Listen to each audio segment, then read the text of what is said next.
संसद की कृषि के ऊपर जो परमानेंट कमेटी है, स्थायी कमेटी है, जिसमें सभी पार्टियों के 31 सांसद हैं और उसके चेयरमैन चरणजीत सिंह चन्नी जी हैं, वो कल शाम को सरदार जगजीत सिंह डल्लेवाल जी से मिलने आए थे और अपनी एक 6 वॉल्यूम की रिपोर्ट, लगभग 550 पेजों की जो रिपोर्ट है, ये रिपोर्ट वो सरदार जगजीत सिंह डल्लेवाल जी को सौंप के गए हैं। इसमें 4-5 बातें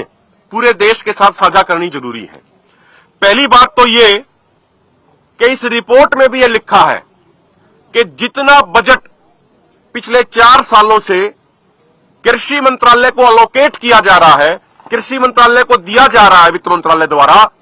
वो बजट भी टोटल इस्तेमाल किसानों के लिए नहीं किया जा रहा और वित्त वर्ष खत्म होने के बाद उसका एक बड़ा हिस्सा वापस कृषि मंत्रालय वित्त मंत्रालय को भेज देता है।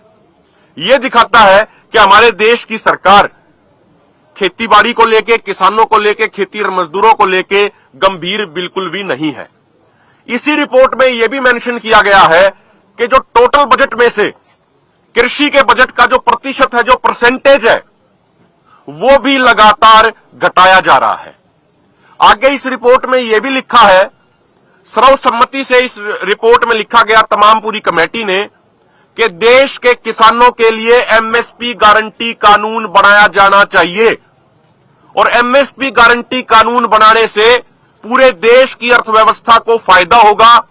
खासकर ग्रामीण अर्थव्यवस्था को बहुत ज्यादा फायदा होगा।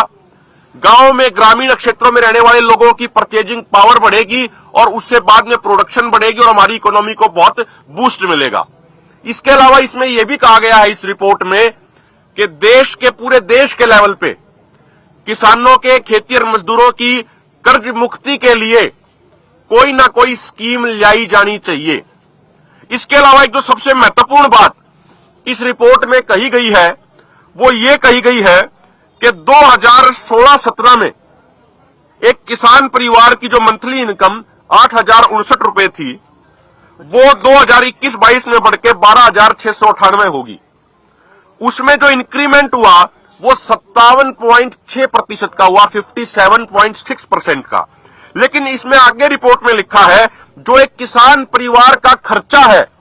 वो 2016-17 में जहां 6,646 रुपए था, 2021-22 में बढ़ के 11,262 रुपए हो गया, यानी उसमें बढ़ोतरी हुई 69.4%, यानी 69.4%। इसके अलावा बहुत सारे पॉइंट्स इस रिपोर्ट में और भी मेंशन किए गए हैं, वो हम विस्तृत तौर पे एक प्रेस कॉन्फ्रेंस दोनों फोरम मिलके इसी के ऊपर एक अलग से रखेंगे।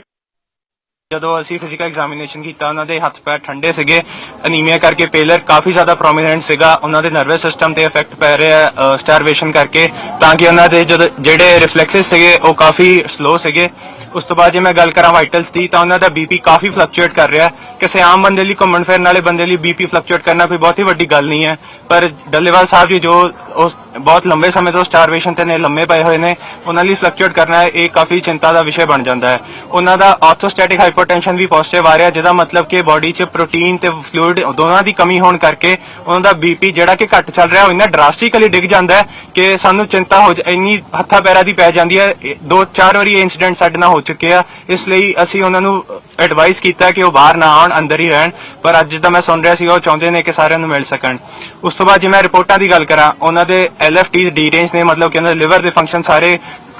ਖਰਾਬ ਆ ਰਹੇ ਨੇ। ਇਹੋ ਜਿਹੇ ਪੇਸ਼ੈਂਟ ਨੂੰ ਅਸੀਂ ICU 'ਚ ਟ੍ਰੀਟ ਕਰਦੇ ਆ, ਹੀਮੋਡਾਇਨਾਮਿਕਲੀ ਅਨਸਟੇਬਲ ਕਹਿ ਕੇ ਟ੍ਰੀਟ ਕਰਦੇ ਆ ਕਿ ਜਿੰਨੀ ਉਹਨਾਂ ਦੀ ਕ੍ਰਿਟੀਕਲ ਕੰਡੀਸ਼ਨ ਹੈ, ਉਹਨਾਂ ਦਾ ਸਰੀਰ ਆਪਣੇ ਆਪ ਨਾਲ ਲੜ ਰਿਹਾ, ਆਪਣੇ ਅਖੀਰਲੇ ਪੈਂਤਰੇ ਵਰਤ ਰਿਹਾ ਕਿ ਕਿੱਦਾਂ ਮੈਂ ਸਹੀ ਰਹਿ ਸਕਾਂ। ਕਿਉਂਕਿ 7 ਦਿਨ ਤੋਂ ਬਾਅਦ ਸਾਡੀ ਸਟੱਡੀ ਕਹਿੰਦੀ ਹੈ ਕਿ ਕਾਰਡੀਅਕ ਅਰੈਸਟ, ਜਿਹੜਾ ਬੰਦਾ ਇੰਨੇ ਦਿਨਾਂ ਤੋਂ ਭੁੱਖਾ ਹੈ, ਇੰਨੇ ਦਿਨਾਂ ਤੋਂ ਸਟਾਰਵੇਸ਼ਨ ਤੇ